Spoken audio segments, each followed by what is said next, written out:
تو لیٹنا ہے پھٹے پہ تو سوچنا چاہیے تھوڑی دیر کے لیے کیا حال ہوگا بھائی. ہم دوسروں کو لٹا بھی رہے ہیں, ان کے جنازے بھی دیکھ رہے ہیں. میں نے ایک دن ایک ساتھی سے کہا, ہم یہاں ہمارے عیدی سینٹر یہاں قریب ہے, تو میں نے ساتھی سے کہا گاڑی روکو, عیدی سینٹر کے برف خانے میں چلتے ہیں. کئی دفعہ میں جب بھی وہاں سے گزرتا ہوں نا, تو وہ جو بھی گاڑی چلا رہا ہوتا ہے وہ بولتا ہوں یار روکو ذرا عیدی سینٹر کے برف. اس نے کہا کیا ہو گیا خیریت؟ میں نے کہا یار وہاں جا کے لاشیں دیکھنی ہیں. برف خانے نا عیدی سینٹر میں لاشیں رکھی ہوئی ہیں ایسے مردے, بالکل ہینڈسم اسمارٹ کڑک, ہلتے ہی نہیں.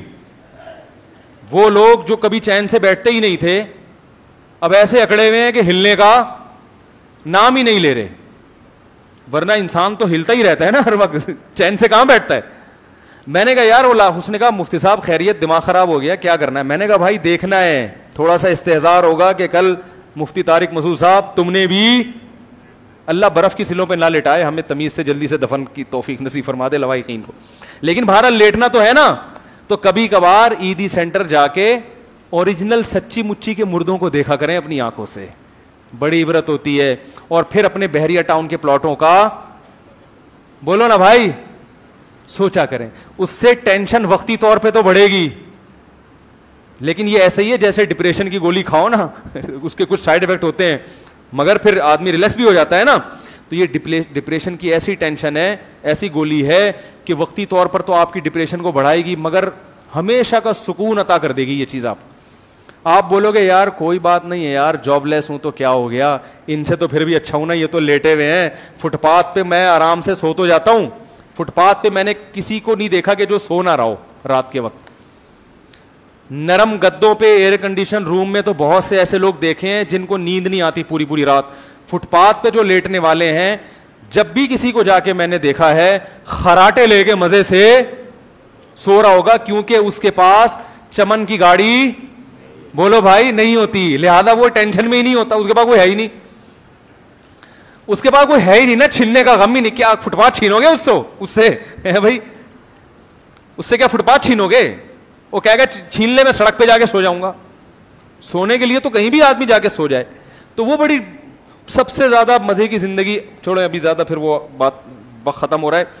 تو کبھی کبھار قبرستان تو جایا کریں, لیکن عیدی سینٹر کے مردہ خانے کا چکر بھی لگا لیا کریں, اور کبھی بیگم کو بھی لے جائیں. ہر وقت باتیں کرتی رہتی نا, ہمارا پلاٹ کیوں نہیں ہے, ہمارا مکان کیوں نہیں ہے, آپ نے صرف 38 تولے سونا مجھے ابھی تک بنا کے دیا ہے 38 تولے میں ہوتا کیا ہے نا, میرے پاس صرف 25,000 جوڑے ہیں, میرے پاس صرف کتنے جوڑے ہیں 25,000 جوڑے میرے پاس صرف 10 پیٹیاں ہیں. تو یہ کیا ہے, یہ تو بہت یہ ہوتا ہے, جذبہ ہوتا ہے, وہ تو ختم تو نہیں ہوتا نا, مرد میں بھی نہیں ختم ہوتا جذبہ, عورت میں بھی ختم نہیں ہوتا. میرے ساتھ پھر 1 کروڑ روپے اکاؤنٹ میں پڑے ہوئے ہیں ابھی تک, یہ کیا, یہ تو میں 1 پلاٹ خریدوں گا ختم ہو جائیں گے. 1 کروڑ روپے پڑے ہیں, پھر 1 پلاٹ خریدیں گے کیا ہو جائیں گے, یہ تو کچھ ہے ہی نہیں, تو 1 پلاٹ کے پیسے رکھے ہوئے میرے پاس. یہی سوچ کے کیا ہو رہا ہے, پاگل ہو رہا ہے انسان. تو جائیں ذرا مردہ خانے میں جا کے اور مردوں کی حالت دیکھا کریں, پھر ان سے انٹرویو لیں, ان سے پوچھیں بھائی بتاؤ کتنے پیسے ہیں تمہارے پاس. کوئی مردہ کہے گا میرے 2 پلاٹ ہیں بحریہ ٹاؤن میں, لیکن میں گزر رہا تھا ایک ٹرک مار کے چلا گیا. وہ سارے ایسے ہی پڑے ہوئے ہوتے ہیں لاوارث, ان کے کوئی جیب سے کوئی شناختی کارڈ نہیں نکلا ہوا ہوتا. اس لیے بھائی ہر وقت شناختی کارڈ جیب میں رکھے, کیونکہ ٹرک والا تو اسٹیکر بنا کے چلا جائے گا آپ کا, آپ تو اسٹیکر بن جاؤ گے, کوئی شناخت نہیں ہوگی, لیکن شناختی کارڈ سے بہرحال انسان پکڑا جاتا ہے, صحیح ہے نا. تو لواحقین کو مشکل نہیں ہوگی. تو آپ ان سے جا کے انٹرویو لیں, ان سے پوچھیں بھائی کیا ہوا تھا, کتنے پلاٹ ہیں, کسی کے 10 ہوں گے, کسی کے 20 ہوں گے, کسی کو کیا ہوگا, کوئی غریب بھی ہوگا, کوئی رکشے والا بھی ہوگا, کوئی ٹیکسی والا بھی ہوگا, اس کو اپنے رکشے پہ بڑا فخر ہوگا, اس کو اپنی ٹیکسی پہ فخر ہوگا کہ آخری قسط تھی وہ بھی الحمدللہ پوری ہو گئی, اب یہ ٹیکسی میری ہو گئی ہے. تو آپ کو ہر قسم کا طبقہ وہاں نظر آئے گا, لیکن سارے چپ چاپ لیٹے ہوئے ہوں گے اور انتظار کر رہے ہوں گے کون ہمیں یہاں سے آ کے اٹھائے اور مٹی کے نیچے دفن کرے.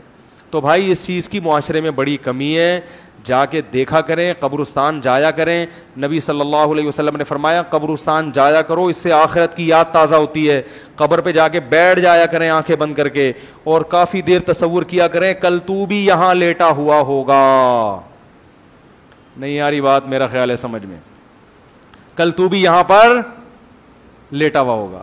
تو کیا خیال ہے, جائیں گے عیدی سینٹر ہے بھائی؟ ابیدی سینٹر والوں کا فون نہ آئے میرے پاس کہ اتنی پبلک ناز آباد سے آ رہی ہے، خیریت تو ہے، لیکن جایا کریں، اس طرح کی چیزیں دیکھا کریں، اس سے آخرت کی یاد تازہ ہوتی ہے.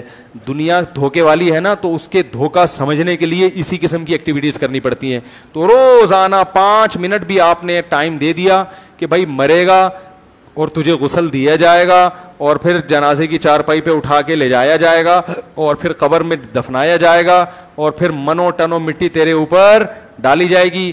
3-4 دن تک لواحقین روتے رہیں گے، ہائے مننے کے ابا دنیا سے چلے گئے، بڑے اچھے تھے، جب بھی ابو گھر میں آتے تھے کچھ نہ کچھ فروٹ، اچھے ابوؤں کی بات کر رہا ہوں، کچھ نہ کچھ فروٹ لے کر آیا کرتے تھے، اور ٹھیک ہے کبھی کبھار غصہ ہو جایا کرتے تھے، لیکن بڑے اچھے تھے، بہت اچھے تھے، بہت اچھے تھے. 3-4 دن کے بعد آپ کی اولاد ویلیاں لگا رہی ہوگی.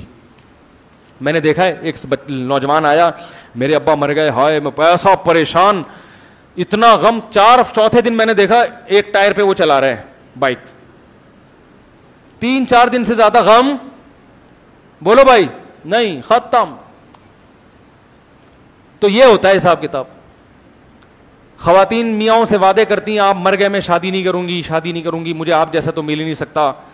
4 مہینے 10 دن عدت پوری ہوئی، 4 مہینے اور لگا لو غریبی کے، 2-4 اور لگا لو، غریبی در غریبی، 2 غریبیاں بھی چل رہی ہوتی ہیں آج کل. اس کے بعد خود وہ کہے گی یار زندگی ہم نے گزارنی ہے، کیا وہ آپ تو چلے گئے مننے کے ابا، مجھے تو نہیں، صحیح ہے نا، میری زندگی تو تباہ نہیں کرو. میاں بھی کر لیتا ہے، عورت بھی کر لیتی ہے. تو وہ سب بے وفائی ہے، سب منہ موڑ کے جانے والے ہیں. کون اپنے دادا کو لوگ یاد نہیں رکھتے، باپ کو یاد نہیں رکھتے، زیادہ زیادہ یہ ہوگا کہ تھوڑا کنواں کھدوا دیا، ختم کہانی. تو یہ ہے میرے بھائی دنیا جس سے ہم دل لگاتے ہیں. اس لیے اللہ نے کہا کہ تیاری کس کی کرو، بولو بھائی، قبر کی تیاری.